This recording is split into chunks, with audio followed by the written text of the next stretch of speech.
ప్రభువును రక్షకుడైన యేసుక్రీస్తు నామములో మీ అందరికీ వందనాలమ్మా. అందరికీ వందనాలు. మరి ఈ యొక్క రాత్రికాల సమయంలో దేవుడు గడిచిన పునరుద్ధాన దినం నుంచి పునరుద్ధాన దినం వరకు దాన్ని దాచి కాపాడి భద్రపరిచే ఘనమైన కార్యాలు దేవుడు జరిగించారు. ఆమేన్. Praise the lord. హల్లెలూయా. సామెతల గ్రంథము కొద్ది నిమిషాలు వాక్యాన్ని ధ్యానం చేద్దాం. బైబిల్ నుండి వాక్యాన్ని చూడగలిగిన వారు చూడండి, శ్రద్ధగా ఆలకించండి, మనసు పెడదాం.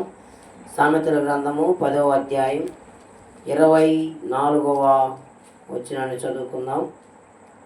పేజీ నెంబర్ బైబిల్ నుండి పుష్టించి 538వ పేజీ. సామెతల గ్రంథము 10వ అధ్యాయం 24వ వచనం చదవండి. భక్తిహీనుడు దేనికి భయపడునో అదే వాని మీదకి వచ్చును. నీతిమంతుడు ఆశించున్నది వానికి దొరుకును. Praise the lord. హల్లెలూయా. ఈ రాత్రి ప్రభునందు ప్రియ సహోదరి సహోదరులారా, దేవుడు మనతో మాట్లాడుతున్న విషయాలు ఏంటంటే ఆశించినది దొరుకుట. ఆశించటం అంటే ఏమిటి అంటే, ఆశించటం అంటే కోరుకోవటం. ఆశించటం అంటే కావాలన్నది మనకి పొందుకోవాలని దాని కొరకు ఎదురు చూచుట. ఆశించుట కావాలని కోరుకొనుట, ఆశించుట ఎదురు చూచుట, ఆశించుట కావలసింది మన దగ్గరికి వచ్చుట. అనేకమైన విషయాలు ఉన్నాయి. అంటే ఆశపడుతున్నాం అంటే ఇక్కడ మనం సొలొమోను జ్ఞానిని సొలొమోను అంటున్నాడు, భక్తిహీనులు దేనికి భయపడునో అదే వాని మీదకి వచ్చింది. భక్తి పరులు ఉన్నాడు, భక్తిహీనులు ఉన్నారు.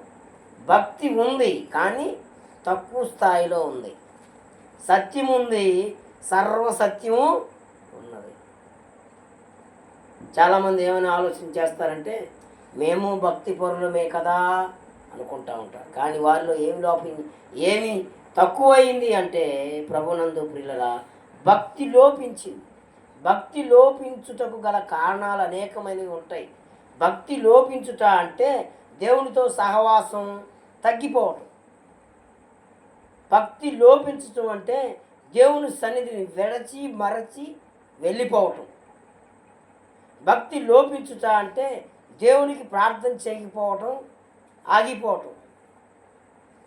భక్తి లోపించుట అంటే ఇచ్చే విషయాలు ఇవ్వకుండా దాచుకోవటం. భక్తి లోపించుట అంటే దేవునితో నడిచినట్లుగా నడుస్తున్నారు కానీ ఆ కార్యములు జరిగేంత వాటికి జరగటం, తర్వాత ఆగిపోవటం. ఇవన్నీ కూడా భక్తిహీనతకు అవకాశములుగా ఉంటాయి. భక్తిహీనత యొక్క లక్షణాలు. భక్తిహీనుడు ఏదైతే ఆశిస్తాడో అవే వానికి దొరుకుతాయి, అవే వానికి భయపడతా ఉంటాయి, అవే వారికి కలుగుతూ ఉంటాయి. అయితే అక్కడ మాట్లాడుతున్నాడు, నీతిమంతుడు ఆశించినది వానికి దొరుకును. నీతిమంతుడు ఉన్నాడు, భక్తిహీనుడు ఉన్నాడు.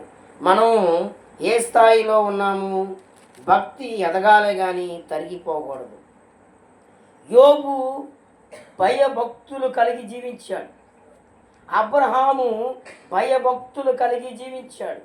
ఇస్సాకు తండ్రి ఆరాధిస్తున్న దేవుణ్ణి చూస్తూ భక్తిహీనతలోకి వెళ్ళిపోకుండా తండ్రి ఆరాధించిన దేవుణ్ణి ఆరాధిస్తూ కొనసాగిస్తూ భక్తిలో ఎదిగాడు. Praise the lord. హల్లెలూయా. యాకోబు మోసపు పరిస్థితిలో ఉన్నప్పటికీ ఇదిగో భక్తిహీనతలో నుంచి భక్తిలోనికి వచ్చి ఆశీర్వాదకర్తగా, ఆశీర్వాదానికి వారసుడుగా తనలో నుండి ఇజ్రాయేలు గోత్రములు అనేక మంది మనలాంటి వారు తయారవడానికి ఇజ్రాయేలుగా దేవుడు మార్చి భక్తిలో ఎదిగాడు యాకోబు. అలాగే భక్తిలో ఎదిగిన భక్తులు చాలామంది బైబిల్ గ్రంథంలో ఉన్నారు. అయితే ఆ భక్తుల్ని దేవుడు ఏమని పేరు పెట్టాడంటే నీతిమంతులు. Praise the lord. హల్లెలూయా. నీతిమంతులు ఆశించినది వానికి దొరుకును. నీతిమంతులుగా ఎలాగ మార్చబడుతున్నామంటే 1 యోహానులో మనం చూసినట్లయితే చూడండి, అక్కడ 1 యోహాను 1 యోహానులో 1వ అధ్యాయం 9వ వచనం చదువుకున్నట్లయితే చూడండి, ఆ మాట జ్ఞాపకం చేస్తాను మీకు. ఒకటో యోహాను 1:9 అంటాడు, మన పాపములు మనం ఒప్పుకొని ఎడలా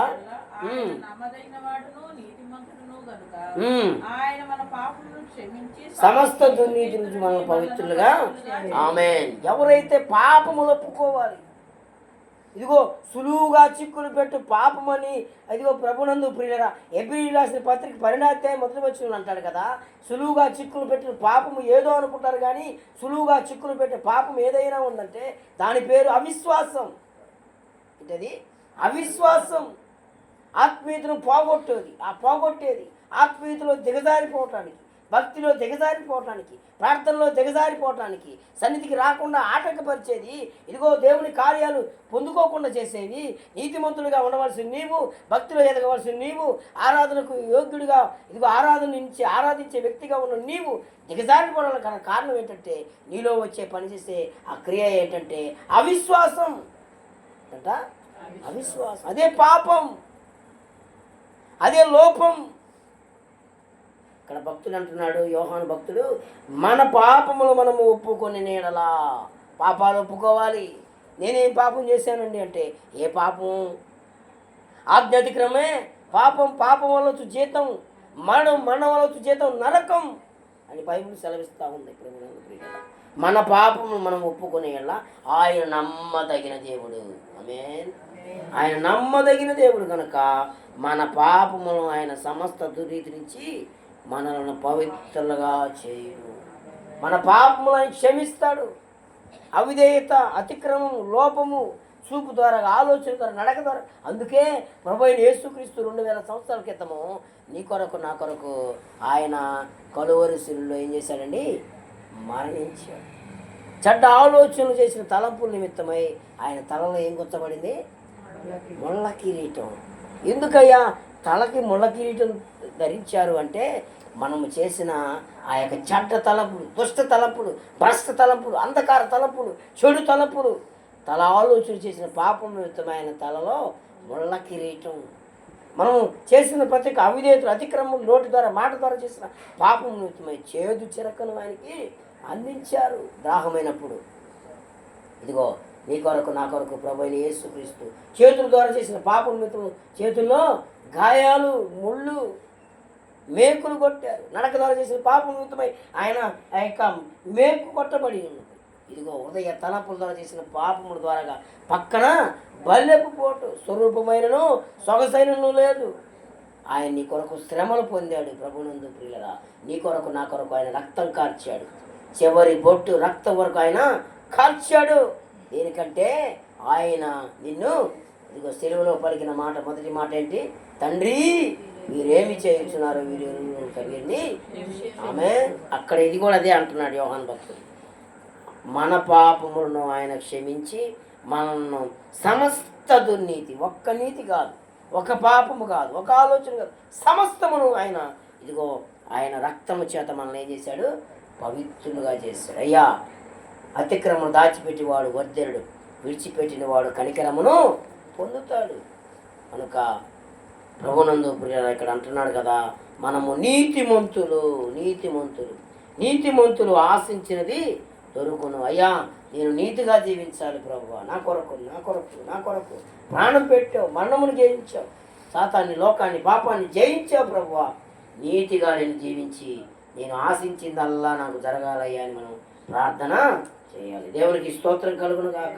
నీతిగా జీవిస్తే ప్రభునందు ప్రియులారా 4 ఆశీర్వాదాలు ఈ రాత్రి నేను మీ ముందుంచాలని ఆశపడుతున్నాను. రండి చూద్దాం. దావీదు కీర్తన 130వ సంకీర్తన. నీతిగా నేను జీవిస్తే, నీతిగా ఉన్నానని నువ్వు ఆశిస్తే ఆయన నీకేమేమి ఇస్తాడో చూద్దాం. 130వ కీర్తన 7వ చరణం.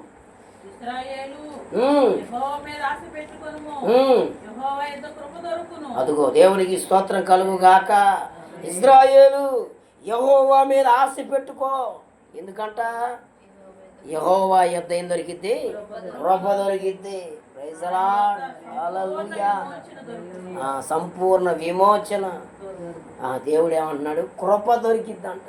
నీతిగా నువ్వు జీవిస్తే, దేవునితో ఉంటే, దేవుని సన్నిధిలో కొనసాగుతూ ఉంటే, దేవుని మార్గంలో ఉంటా ఉంటే, దేవునికి ప్రార్థన చేస్తూ ఉంటే, దేవా నా పాపములు అవిధేయత అతిక్రమాలు పాపదోషాలన్నీ క్షమించయ్యా అని నువ్వు ఒప్పుకోలు ప్రార్థన ప్రతిదినం అనుదినం కొనసాగుతూ ఇలా సన్నిధి పెట్టినప్పుడు సన్నిధికి వస్తూ సహవాసంలో ఉంటూ సహవాసంలో ఉంటూ నువ్వు కొనసాగుతూ ఉంటే ఆయన నీతిమంతుడిగా మారుస్తాడు. నీ ప్రార్థన ఆయన ఆలకిస్తాడు. నీతిమంతుల ప్రార్థన బహు బలము కలిగి ఏం చేసిందట, గొప్ప కార్యాలు చేసింది. చూడండి, ఇదిగో ఇశ్రాయేలు ఏమంటున్నాడు ఆయన, ఇశ్రాయేలు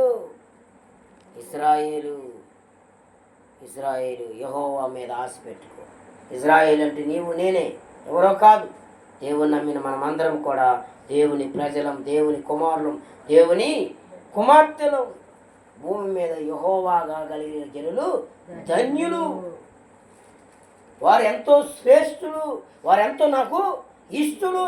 స్తోత్రం కలుగు గాక. దేవుని ప్రజలముగా ఉంటాం మనము దేవునికి ఎంతో శ్రేష్టమైన వారు. ఈ లోకంలో ఇదిగో దేవుని కలిగి ఉన్న మనము ఎలాంటి నశిస్తున్న వారికి శిలువను గురించిన వార్త, నశిస్తున్న వారికి వెరితనమును, మనకు దేవుని శిలువ శక్తి అయి ఉన్నది.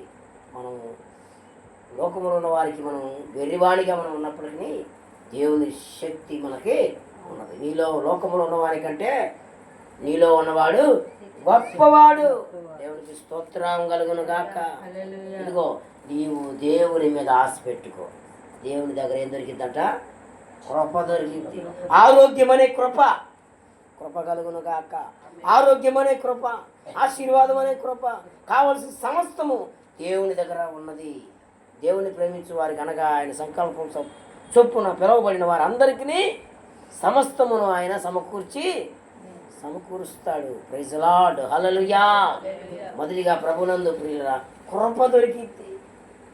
బైబిల్ గ్రంథంలో ఒక ఆయన ఉన్నాడు, ఆయన దేవుని కృప పొందుకున్నాడు. ఎవరైనా బైబిల్ గ్రంథంలో ఒక ఆయన ఉన్నాడు, దేవుని సన్నిధిలో నిందారహితుడిగా జీవించాడు. ఇదిగో దేవునితో నడుస్తున్న కారణాన ఆయనకి దేవుడు ఏ పేరు పెట్టాడంటే నిందారహితుడనిచ్చి దేవుని దగ్గర కృప పొందుకున్నాడు. ఆయన పేరే ఎవరో నోవాహు. చూడండి అన్నమాట. ఆదికాండం మీకు వాక్యం ద్వారా సెలవిస్తేనే కొంచెం అన్ని విధాలుగా మీకు అర్థమైంది. ఆదికాండం 6వ అధ్యాయం 8వ వచనం చదవండి. నోవాహు 6:8. అదిగో యెహోవా దృష్టి యందు కృప పొందినవాడాయను. దేవునికి స్తోత్రం కలుగును గాక. ఎందుకు కృప పొందాడు అంటే అక్కడ అంటున్నాడు కదా 9వ వచనంలో, నోవాహు వంశావళి ఇదే, నోవాహు నీతిపరుడును తన తరములో నిందారహితుడై ఉండెను. నోవాహు దేవునితో కూడా నడచినవాడు. ప్రైజ్ గాడ్, హల్లెలూయా. నోవాహు దేవునితో నడిచాడు. ఎట్లా నడిచాడంట? దేవునితో నడటువంటి ఏందండి, ఇప్పుడు లేడుగా దేవుడు అంటే దేవుని సన్నిధిలో, దేవుని సన్నిధికి రావటం, దేవుడితో గడపటం, సంఘంతో గడపటం, ఇదిగో విశ్వాసంతో గడపటం, ప్రార్థన చేసుకోవటం, పాటలు పాడటం, ఆరాధన చేయటం, వాక్యాన్ని ధ్యానం చేసుకోవటం, వాక్యాన్ని వినటం, దేవునిలో ఉండటమే దేవునితో నడవటం. ప్రైజ్ లార్డ్, హల్లెలూయా. ఇదిగో నీతిమంతుడిగా ఉన్నాడు, నిందలేని వాడిగా ఉన్నాడు. నోవాహు దేవునితో నడిచాడు కనుక దేవుడు అతనికి ఏమి ఇచ్చాడంటే కృపనిచ్చాడు. ప్రైజ్ లార్డ్, హల్లెలూయా. భయంకరమైన జలప్రళయం ఉంటుంది. ఇదిగో నోవాహు కుటుంబాన్ని తప్పించాడు ఆయన. ఈ రాత్రికాల సమయంలో అనేకమైన భయాల నుంచి, అనేకమైన కలవరాల నుంచి, అనేకమైన బంధకాల నుంచి, అనేకమైన సమస్యల నుంచి, అనేకమైన ఆటంకాల నుంచి భయంకరమైన వ్యాధి బాధలు విస్తరిస్తున్నాయి. ప్రభునందు ప్రియులారా, శాస్త్రవేత్తలు, మొన్న నేను ఒక బుక్లో చదివాను, శాస్త్రవేత్తలు రాసిన బుక్ అది చూశాను. ప్రపంచంలో 19,000 రోగాలు ఉన్నాయంట. ఎన్ని? 19,000. అది 2016, 18 ఆ సంవత్సరం లెక్క ప్రకారం 19,000 రోగాలు ఉన్నాయంట. ప్రతి సంవత్సరం కూడా 300 రోగాలు వస్తున్నాయంట, కొత్తవి. చూడండి ఎన్ని రోగాలు ఉన్నాయో. చూడండి, ఇప్పుడు మనుషుల కంటే హాస్పిటల్ ఎక్కువైనాయి, అవ్వలేదా? ఎక్కడ చూసినా కూడా హాస్పిటల్లో అమ్మా ఖాళీ ఉంటున్నాయా? ఎక్కడేసిన ఇసుకేసినా రాలి జనం. ఫంక్షన్లో అయినా తగ్గుతున్నారు కానీ స్తోత్రం కలుగును కాక, పెళ్ళిళ్ళు అయినా తగ్గుతున్నారు కానీ అమ్మరాలు అక్కరాలు పెళ్ళిళ్ళకి పేరంటాలు కానీ జనం ఏమవుతున్నారు? 100 మందికి పోని నిలబడి 70 మంది కూడా రావట్లా. స్తోత్రం కలుగును. వాటికి తగ్గుతున్నారు కానీ హాస్పిటల్కి ఏమైనా తగ్గుతున్నారా? ఎందుకు? విస్తరించింది రోగం అనే ఎక్కువైపోయింది.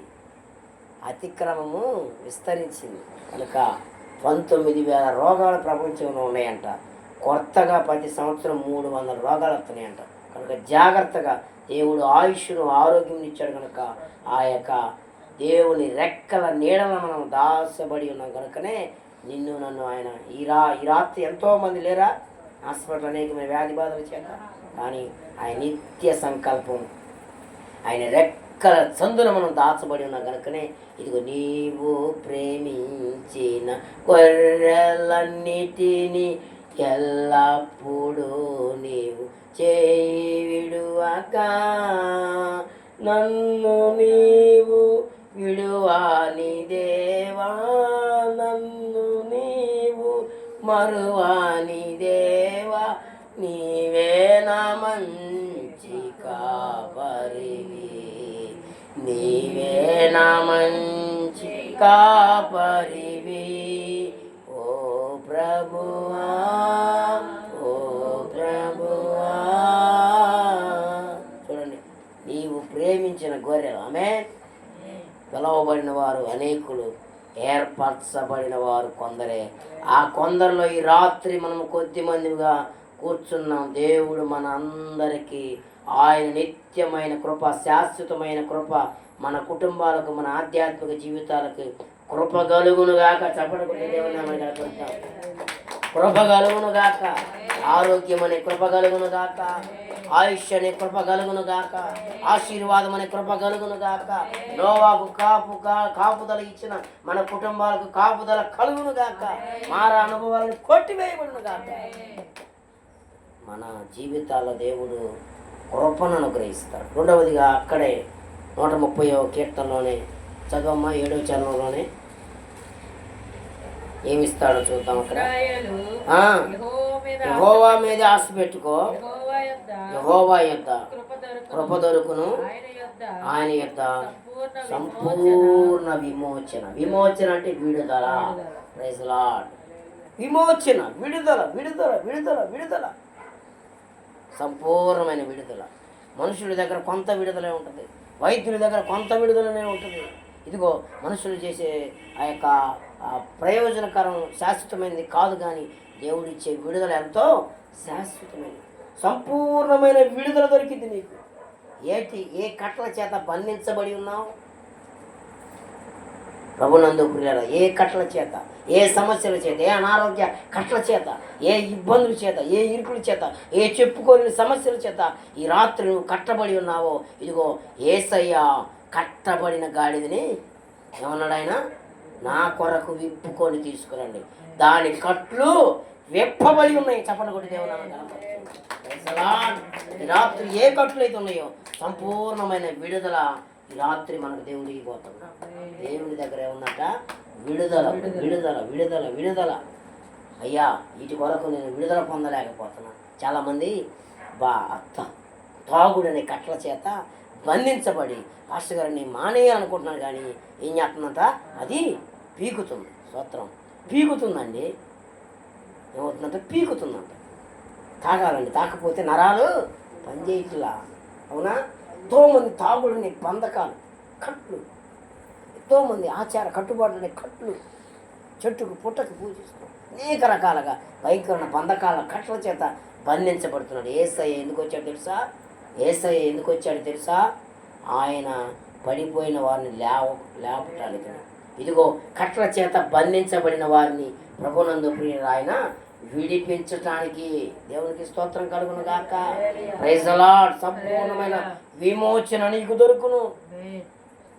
ఇదిగో ఆయన, ఇదిగో అక్కడ అనేక మంది సేవకులున్న వారు ఏం చేశారంటే సువార్త ప్రకటిస్తూ ఉంటే తీసుకెళ్ళి జైల్లో వేసారు. ఇదిగో కాళ్ళకి బండ్యాలు కట్టేశారు, చేతులు కట్టేశారు, పెద్ద పెద్ద బోండాలు వేసేసారు, ఇదిగో సైకిళ్ళు వేసేసారు. జైల్లో చెరసాలలో వేసేసారు. నోటిని మాత్రం వాళ్ళు కట్టేయలేకపోయారు, కానీ వారు నోటితో స్తుతించారు. అపోస్తుల కార్యం 16వ అధ్యాయం ఉంటుంది. వారు స్తుతించుచు కీర్తనలు పాడుతుండగా చెరసాల పునాదులు కదిలిపోయాయి, కట్లు తెంపబడ్డాయి. దేవునికి స్తోత్రం కలుగును గాక. ఇదిగో అత్యాసక్తితో సంఘము ప్రార్థన చేస్తుండగా చెరసాలలో ఉన్న పేతురు విడిపించబడ్డాడు. ఇదిగో తెరవబడింది సమాధి. ఇదిగో ఇదిగో లాజరు బయటికి రా, వాని కట్లు విప్పుడి. ఏ కట్ల చేత మనం బంధించబడి ఉన్నామో ఈ రాత్రి ఆ కట్టుని విడుదల కలుగునుగాక. ఇదిగో నీ భర్త, నీ యొక్క భార్య, నీ బిడ్డలు, నీ కుటుంబాలు, మన బంధువులు, ఆత్మీయులు ఏ కట్ల చేత బంధించబడి ఉన్నారు?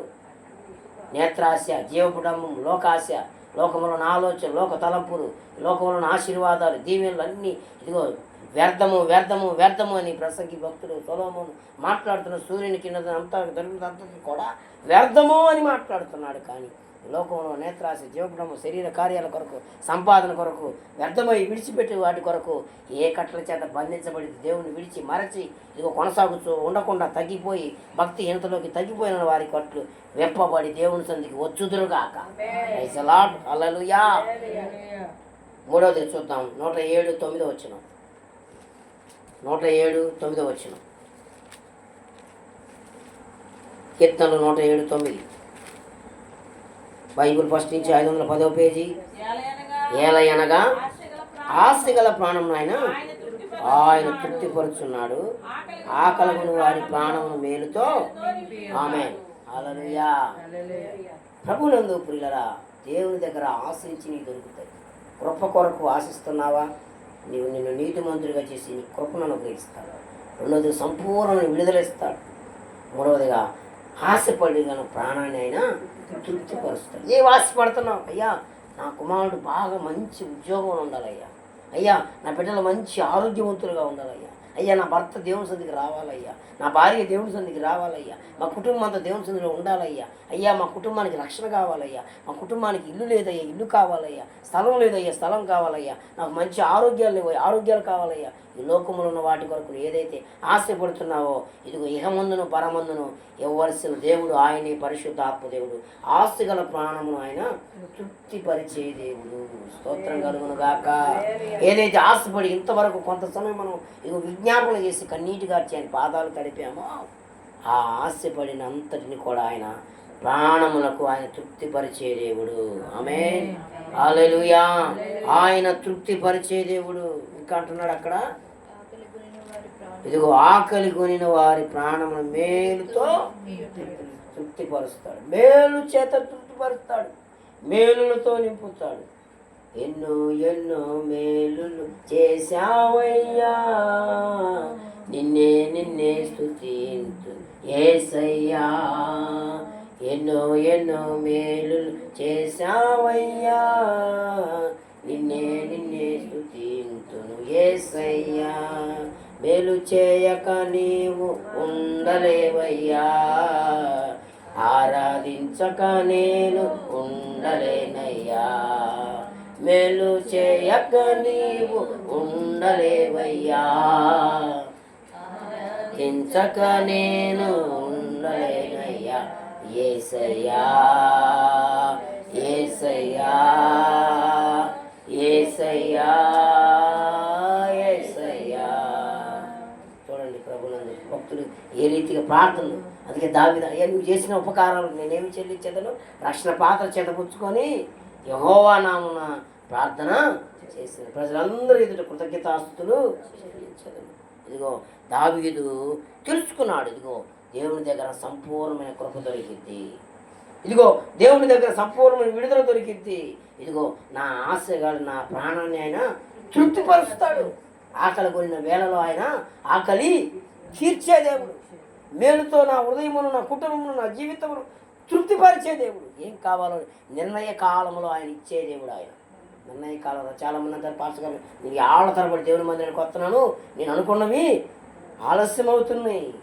రాత్రి ప్రభు చెబుతున్నాడు, ఆలస్యం అలక్ష్యం కాదు కానీ ఆలస్యం అద్భుతమే. చెప్పండి అన్నమాట. ఆలస్యము అలక్ష్యం కాదు, నిర్లక్ష్యం కాదు, మర్చిపోవడం కాదు, ఆలస్యము అద్భుతము కొరకే. Praise the lord. హల్లెలూయా. అబ్రహాము 25 సంవత్సరాలప్పుడు దేవునితో ప్రారంభించడం మొదలుపెట్టాడు. ఇదిగో దేవుడు పిలిచాడు, సంతానం ఇవ్వలేదు. కానీ నిర్ణయ కాలం వచ్చేసింది, వృద్ధాప్యములో దేవుడు సంతానాన్ని ఇచ్చాడు. 25 సంవత్సరాలు ప్రభునందు ప్రియులరా మోషే కూడా ఎదురు చూశాడు. 100 ఏళ్ల వయస్సులో ఇదిగో ప్రభునందు ప్రియులరా సంతానాన్ని నిర్ణయ కాలం రావాలి. యెహోవా కొరకు నేను సహనముతో కనిపెట్టుకుంటుని అంటాడు. ఎవరో? దావీదు. నేను యెహోవా కొరకు సహనంతో కనిపెట్టుకుంటుని, ఆయన నా ప్రార్థన ఆలకించాడు.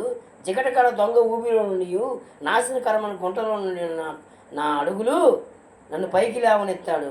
నా అడుగులు బండ మీద స్థిరపరిచాడు. నా నోట స్తోత్ర రూపముకు కొత్త కీర్తన ఉంచాడు. Praise the lord. హల్లెలూయా. సహనముతో కనిపెట్టాలి, నిర్ణయ కాలము రావాలి. కనుక ఆశగల ప్రాణాన్ని ఆయన తృప్తిపరిచేది. మనుషులు విడిచినా మరచినా ఆయన విడువని మరువని దేవుడు. Praise the lord. యెహోవా కార్యము చేయగా ఆపువాడు ఎవడును లేడు. ఆయన కార్యమును ఆరంభించే దేవుడు. కనుక ఆశగల ప్రాణమును ఆయన తృప్తిపరిచే దేవుడు. సామెతల గ్రంథము 10వ అధ్యాయం 28వ చరణం.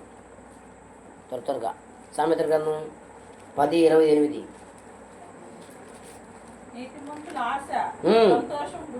సంతోషం పుట్టించును, భక్తిహీనుల ఆశ భంగమైపోవు. నీతిమంతులుగా మనం జీవిస్తే ఆశ అంట ఏం చేసిద్దంట? సంతోషాన్ని పుట్టించుకోరండి. నేను అనుకోలేదండి దేవుడు ఈ కార్యం చేస్తారని. అనుకోని కార్యాలు, ఊహించని కార్యాలు చేసే దేవుడు ఆయనే. సర్వశక్తి కలిగిన యేసయ్య. దేవునికి స్తోత్రం కలుగును గాక. నీతిమంతుల ఆశ ఏం పుట్టించింది? సంతోషాన్ని పుట్టించింది. దేవునికి స్తోత్రం కలుగును గాక. దేవుని దగ్గర సంతోషం ఉంటుంది. నా సన్నిధిలో నిత్య సంతోషములు కలవు. సంతోషం ఏ మార్కెట్లో దొరికిద్ది? సంతోషం ఏటిలో దొరికిద్ది? సంతోషం ఎక్కడ ఉందని, సమాధానం ఎక్కడ నాకు ఉందని, సంతోషం ఎక్కడ ఉందని, సమాధానం ఎక్కడ నాకు దొరికేనని జగమంతా వెతికాను, జనులందరిని అడిగాను. జగమంతా వెతికాను, జనులందరిని అడిగాను. చివరికది నీలోనే కనుగొన్నాను. ఎంత మంచి దేవుడవయ్యా యేసయ్యా, నా చింతలనే యేసయ్యా. ఎక్కడ దొరికిందంట సంతోషం? దేవుని సన్నిధిలో ఉంటుందండి. ఎక్కడెక్కడో ఎదుగుతారు లోకములో, సినిమాలు, వాటిలో సంతోషం. జబర్దస్తు, ఆదస్తు, స్తోత్రం కలుగుగాక. వాటిలో ఇంట్లో సంతోషం కొంతకాలం అల్పమే. దేవుడిచ్చే సంతోషము నిత్య సంతోషం. ఆమేన్. Praise the lord. హల్లెలూయా. ఆయన సంతోషం ఇచ్చే దేవుడుగా ఉన్నాడు. ఆఖరిగా చదువుకొని ఆ మాటే ముగించుకున్నాం. సామెతలు 10:24 చదువుకొని ముగించుకుందాం.